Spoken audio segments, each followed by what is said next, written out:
Gracias, ya estamos en el aire de nuevo aquí en su programa original TV con Darío Medrano. Hoy contamos con la presencia del doctor Carlos Sánchez, epidemiólogo, secretario general de la Alianza por la Democracia y un diputado electo al Parlamento Centroamericano. Buenas tardes, doctor, ¿cómo estás? Buenas tardes, Darío. Estamos bien, contentos de estar de nuevo contigo en tu programa y conversar de los aspectos, ¿verdad?, cotidianos de la sociedad dominicana. Así es. Contento. Me gusta, doctor, siempre conceptualizar con usted en el programa, porque la parte científica que usted maneja con la salud, sobre todo ahora, vamos a hablar de política también, pero vamos a comenzar con esto, con el problema que tenemos encima, que se nos cierne el problema del COVID-19, doctor. Así es, así es. Una situación dramática en el país, ya los hospitales colapsados. Tenemos una cantidad de infectados que van entre 1.500 y 2.000 casos todos los días reportados. Se están muriendo entre 15 y 25 todos los días. ¿Qué vamos a hacer? ¿Qué están haciendo? ¿Usted cree que las autoridades están haciendo lo correcto? Mira, Darío, ciertamente hay un repunte de la pandemia en la República Dominicana y hay un aceleramiento de los casos positivos y de los fallecidos. En las últimas 4 semanas hemos tenido más casos que todas las semanas anteriores. Y como tú has dicho, ya estamos teniendo más de 100 fallecidos por semana en las últimas semanas y en promedio semanal entre 1.000 y 1.200 casos positivos. El índice de positividad se ha aumentado bastante en la República Dominicana y estamos teniendo un índice que está sobre el 30%, que es alarmante, ¿verdad? Entonces, está bastante alto y parecería que por ahora la curva no va a aplanarse. Eso es lo que me parece, porque considero que las últimas medidas que se han tomado dentro del nuevo estado de emergencia, ¿verdad?, después que se inició la desescalada, son muy tímidas. No creo que tengan tanta fuerza como para detener la pandemia en la fase que se encuentra en la República Dominicana. Yo considero que el toque de queda que se está implementando, que va de 7 de la noche a 5 de la mañana en los días normales, es una medida muy tímida. Eso no va a detener la pandemia en la República Dominicana. Pienso que el toque de queda dentro de las medidas del estado de emergencia debe ser mucho más amplia, debe abarcar mucho más horas. Si no lo podemos hacer durante 24 horas, 15 días corridos, con todo cerrado, tenemos entonces que ampliar el horario del toque de queda por lo menos a partir de 3 de la tarde en adelante y aislar determinados municipios y determinados barrios. Hay que hacer cordón sanitario para poder detener la pandemia en la fase que se encuentra en este momento, que está en una fase de rebrote muy fuerte.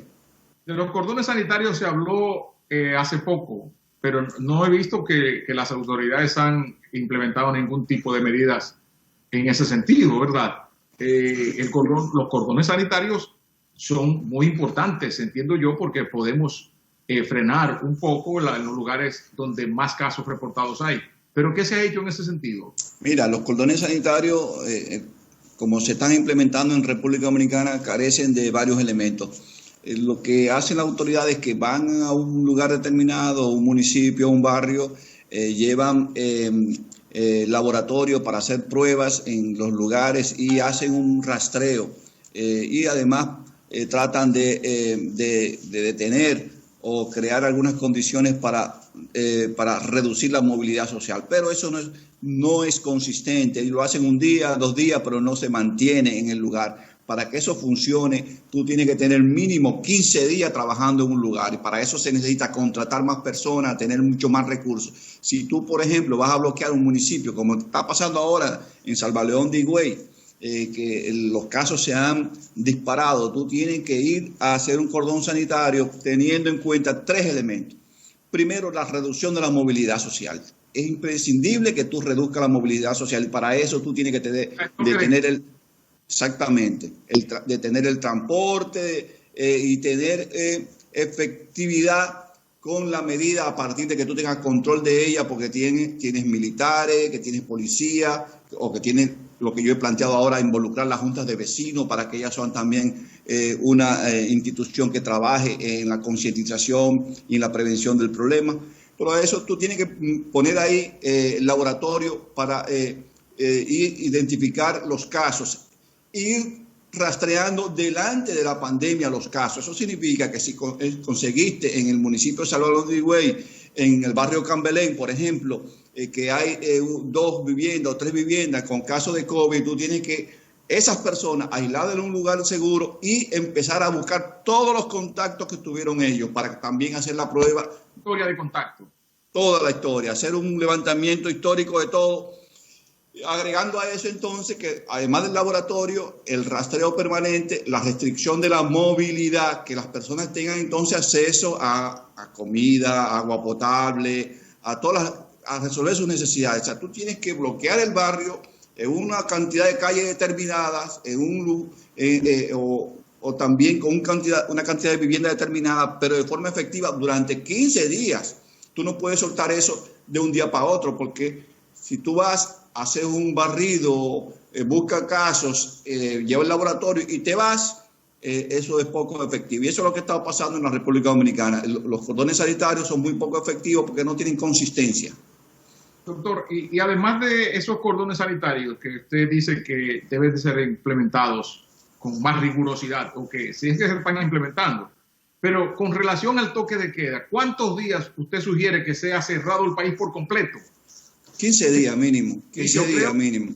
15 días. 15 días. Si tú no lo vas a cerrar por completo a 15 días, porque tenemos un problema, digamos, que el sector económico está sufriendo bastante, tú tienes que entonces ampliar las horas del toque de queda. Tú no puedes tener un toque de queda de 7 de la noche a 5 de la mañana, que es el horario de menos movilidad social. Tú tienes que tener toque de queda en un horario de más movilidad, como es el horario de la tarde. Y ampliarlo de 3, yo estoy proponiendo que sea de 3 a 5 de la mañana. Y los fines de semana, los sábados y domingos total, para tú complementar la situación y poder detener. Usted va a la playa está llena de gente, las piscinas, claro, los supermercados ya no tienen las restricciones que tenían en principio. Ya eso está manga por hombro. Y por eso que perdido.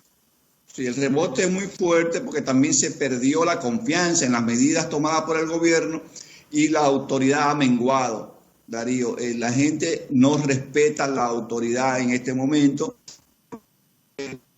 Entiende que no se ha sido efectivo y que se ha implementado este toque de queda por demasiado tiempo. Y por eso la gente dice, bueno, pero yo...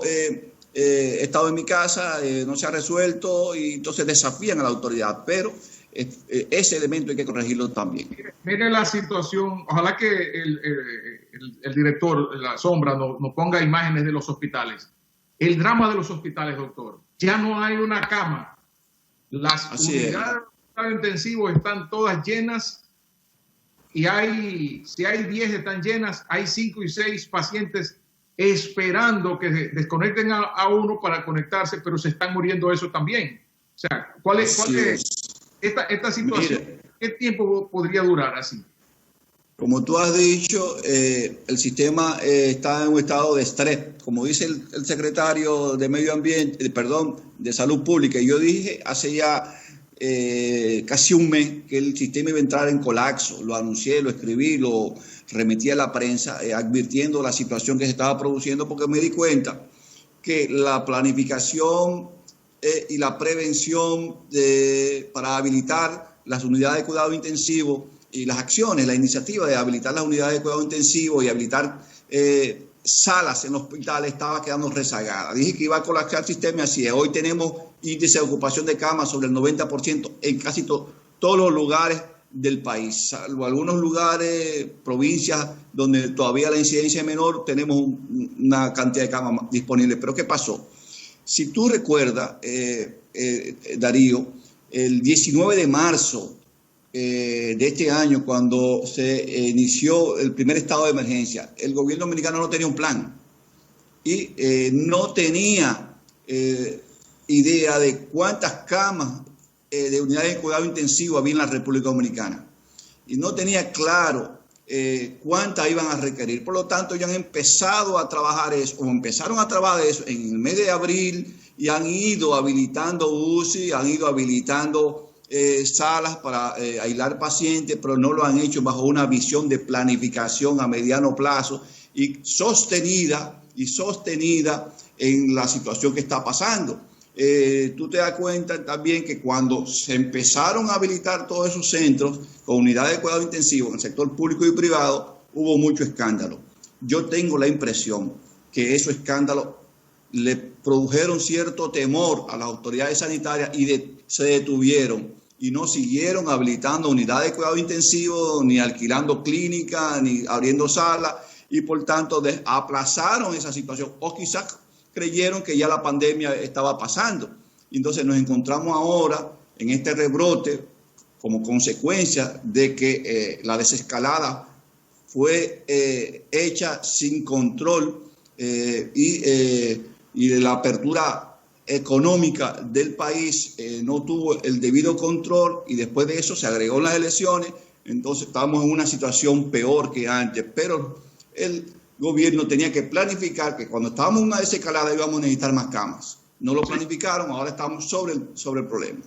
Pero se han ido insertando, al sistema se han ido habilitando algunas áreas de camas nuevas, nueva UCI. Por ejemplo, sí. Ahí vemos que ya entraron en operación, me parece que este jueves entraron en operación unas 36 camas o cuidados intensivos, unidades de cuidados intensivos, que fueron habilitados en un pabellón de la nueva ciudad sanitaria, ahí que era el Hospital Viejo, el Morgan, que ahora es una ciudad sanitaria. Ya tenemos 36 nuevas unidades de cuidados intensivos. Pero tú no tienes que esperar que la situación se produzca para tener los lugares donde tú vas a llevar los pacientes, que es lo que ha estado pasando, ¿verdad? Tú tenías que prever eso. Sí. Prever eso antes. Y cuando estamos hablando de 30 camas, no estamos hablando de nada, Darío. Bueno, 30 camas, 20 camas. Hay un colapso ya. Hay un colapso y estamos hablando de que diario estamos teniendo alrededor de 1.000 casos positivos de coronavirus. Y de esos 1.000, ¿cuántos van quedan en su casa? ¿Cuántos van a lugares de aislamiento, digamos, en las comunidades? ¿Y cuántos van al hospital? Bueno, hay una proporción de que en estado de aislamiento en los hospitales está aumentando porque los pacientes están llegando muy descompensados. Entonces tú tienes que tener disponible siempre por encima del 50% de camas.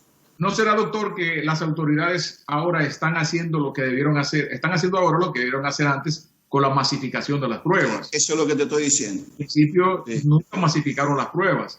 Están masificando las pruebas ahora y obviamente esa masificación de pruebas está arrojando más contagiados, más infectados, porque la semana pasada hubo un día que se produjeron 2.000 y pico de nuevos infectados, que es un escándalo en un país donde no tiene tantos habitantes con relación a Estados Unidos, España, ¿no? Cualquier ciudad europea.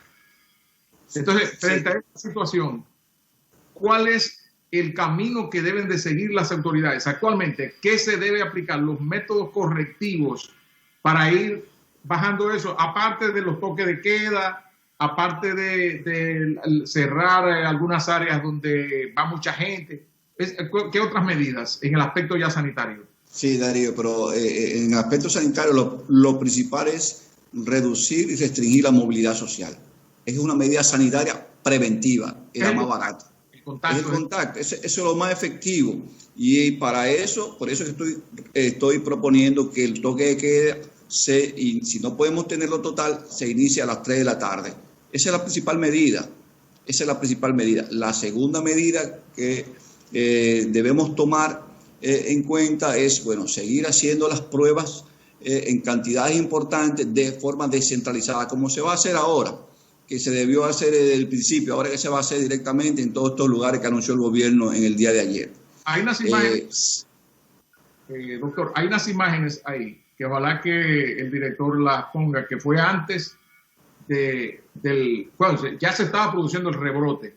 Sí, pasó la campaña, pasaron las elecciones, pero la gente se quedó en las juergas todas las noches, fiestas bebentinas, fumadera de juca, todo el mundo junto, en sectores muy populares, en colmadones.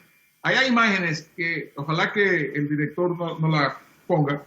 A ver qué te opina de esas imágenes. O sea, gente en los barrios a sabiendas de que tenemos una pandemia con un virus de fácil infección, de rápido desplazamiento infeccioso. Entonces la gente no está guardando eso.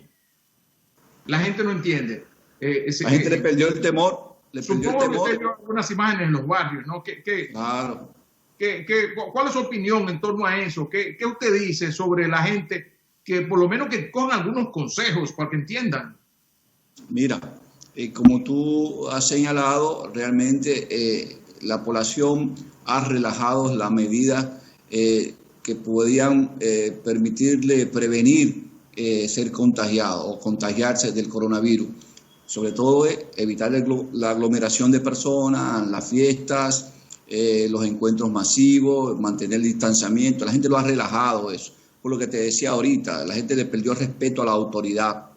Entonces, lo primero es, yo entiendo que debe producirse un acercamiento de las autoridades con las organizaciones sociales que hacen vida en los barrios, que hacen vida en los municipios. Y eso muy bien se podía hacer a través de los ayuntamientos. Los ayuntamientos tienen una plataforma organizada donde tienen registradas todas las organizaciones sociales que existen en su comunidad. Las juntas de vecinos, los clubes de madres, la asociación de desarrollo, las instituciones artísticas, etcétera, etcétera. Yo pienso que podíamos recurrir a eso en este momento. Y decía en una nota que mandé esta madrugada que el diálogo que ha planteado el presidente electo, Luis Abinader, ¿verdad?, tiene que tomar en cuenta que el diálogo tiene que abarcar a la sociedad organizada en los municipios, para que podamos tener participación social, no solamente de sociedad civil, sino también de las organizaciones comunitarias, y que esta gente en el diálogo para que puedan asumir un nivel de responsabilidad en el control de la pandemia y en el combate de la pandemia. Por eso ahora, reitero, tú has dicho bien, tenemos mucha gente que no está oyendo el llamado a mantener el distanciamiento social, a no juntarse. Bueno, estas personas, lo que hay que reiterarle, pero a eso hay que agregarle ahora, que podamos tener un vínculo con las organizaciones sociales de los barrios para que ellos puedan ayudarnos en la orientación y la prevención del problema.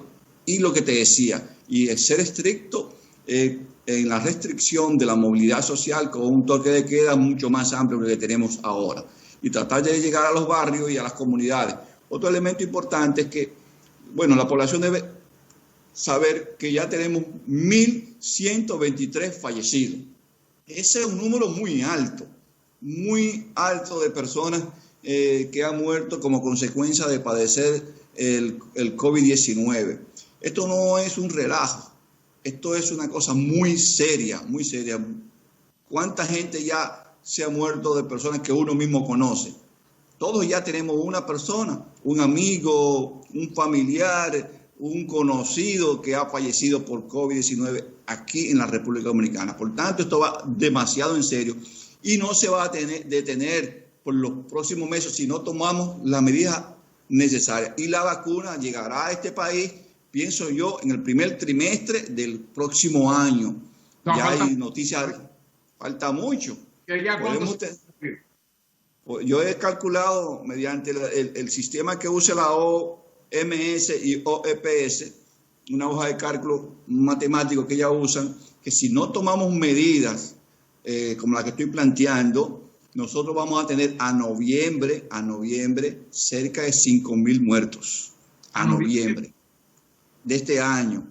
Wow. A noviembre de este año. Si no tomamos las medidas necesarias, bueno, la última semana tuvimos 124 muertos.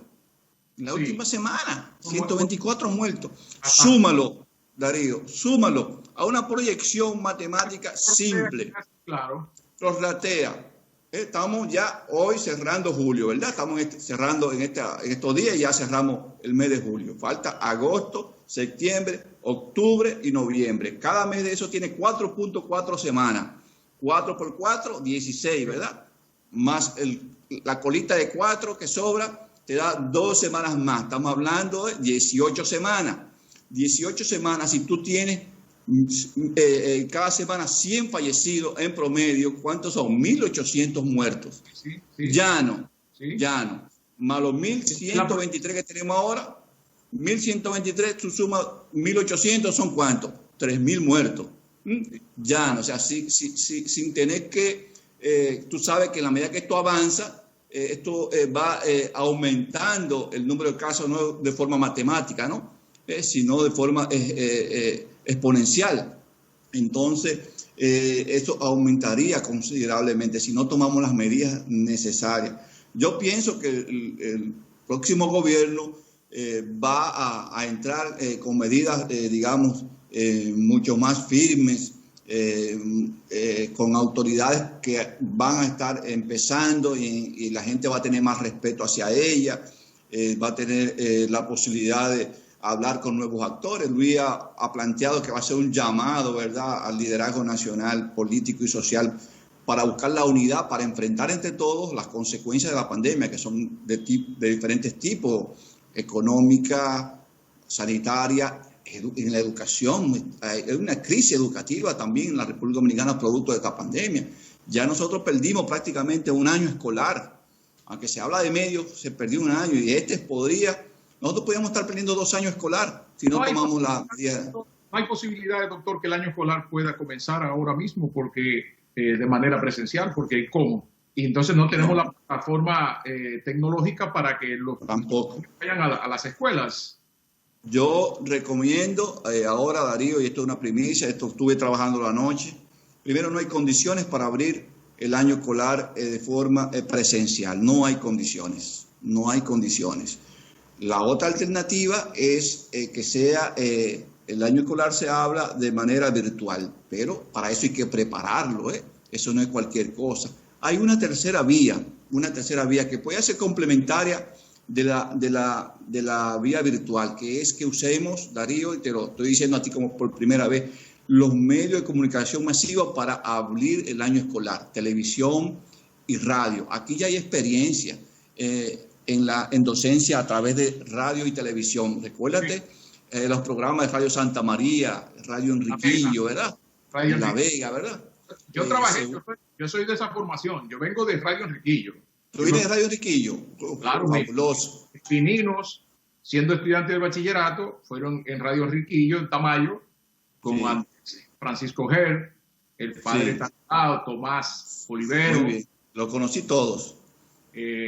Canelo Perdomo, Julio César Reyes, Tomás Aquino Méndez, un equipo de comunicadores, periodistas bien formados. Te voy a pedir, Darío, que te hagas eco de esa propuesta, de que usemos como vía alternativa también para abrir el año escolar, complementaria, ¿verdad? Complementaria a lo que puede hacer la vía virtual, la plataforma virtual, la apertura y la enseñanza usando los medios de comunicación masivos. Claro. Te voy a pedir que te estoy transmitiendo esa idea de la primera persona con que hablo. Es una idea muy atinada.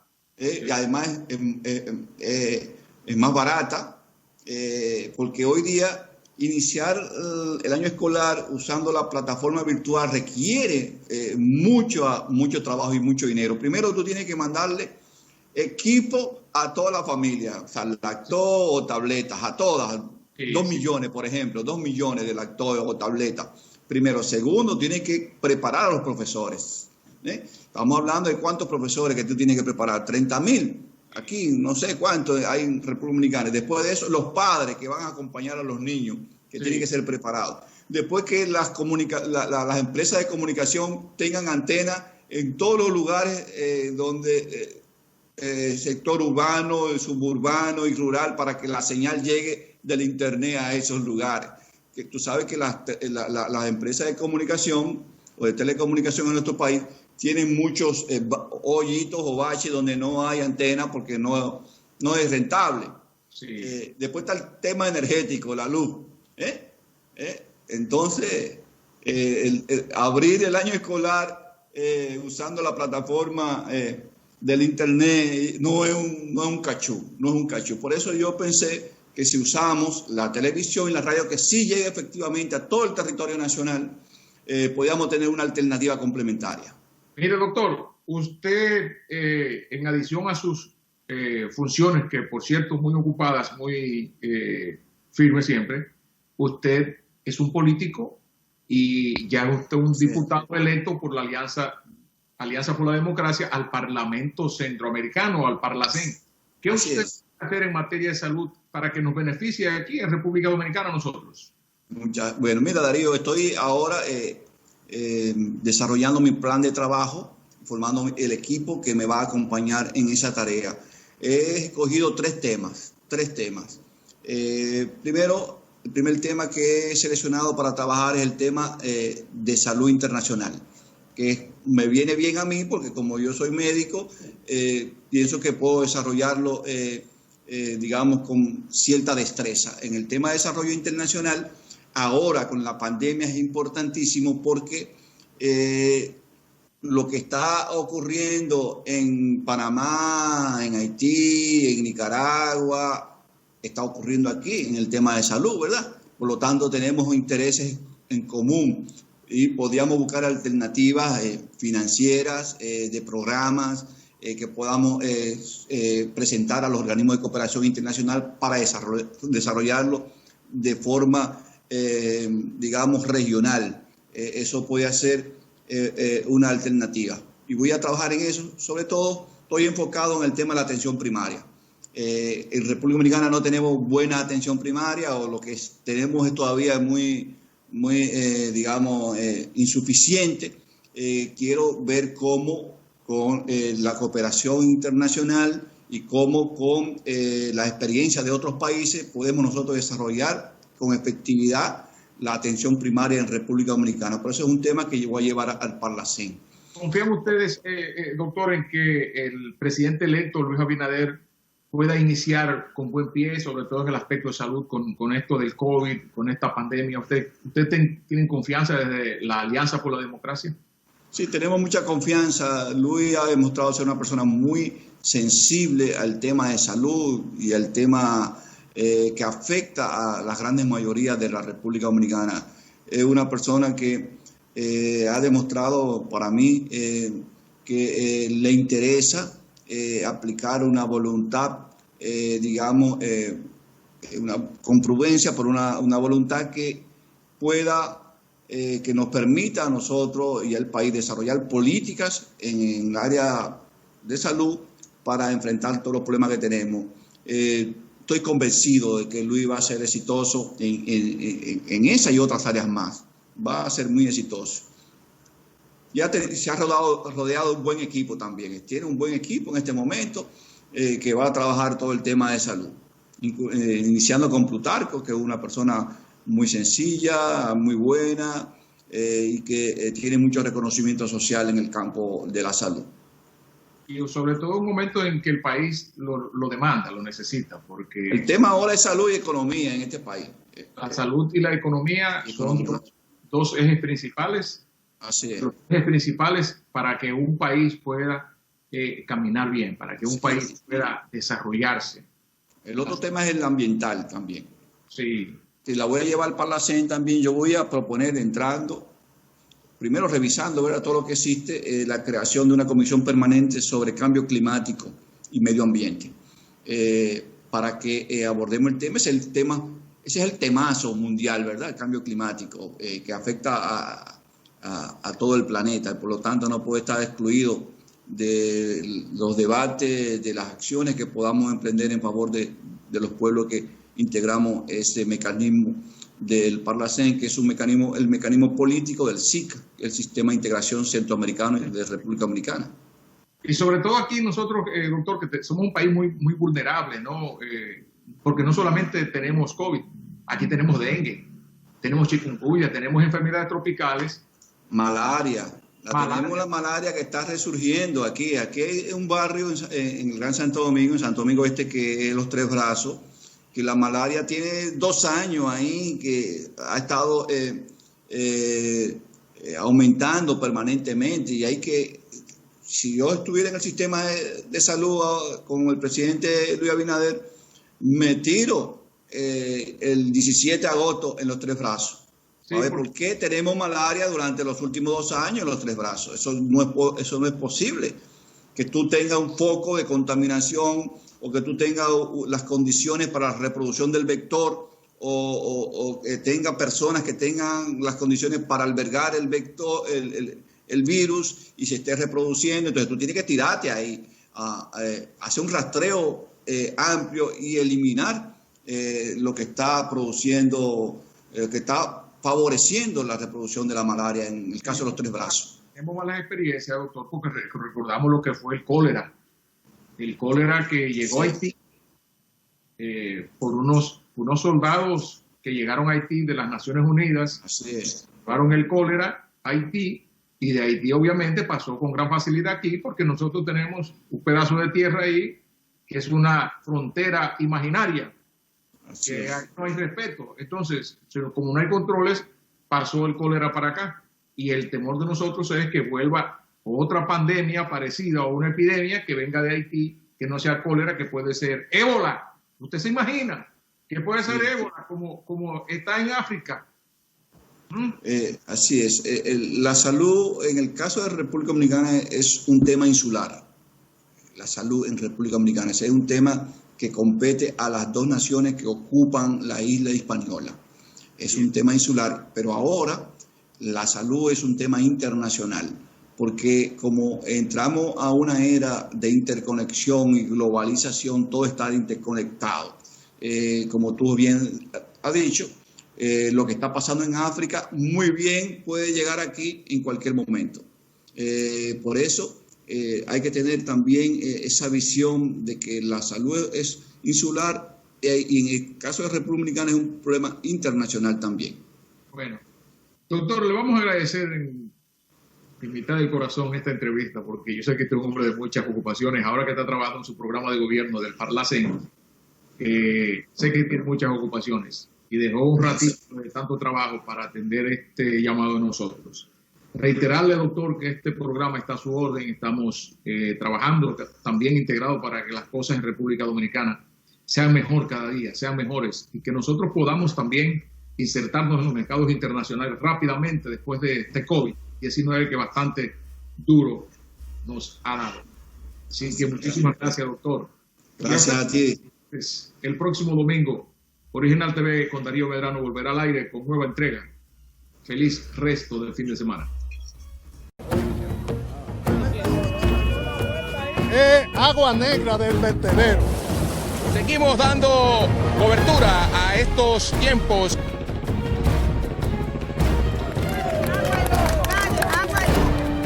La plazoleta La Trinitaria se cae a pedazos. Un sector totalmente olvidado por las autoridades, reportando las noticias en el mismo lugar donde ocurren.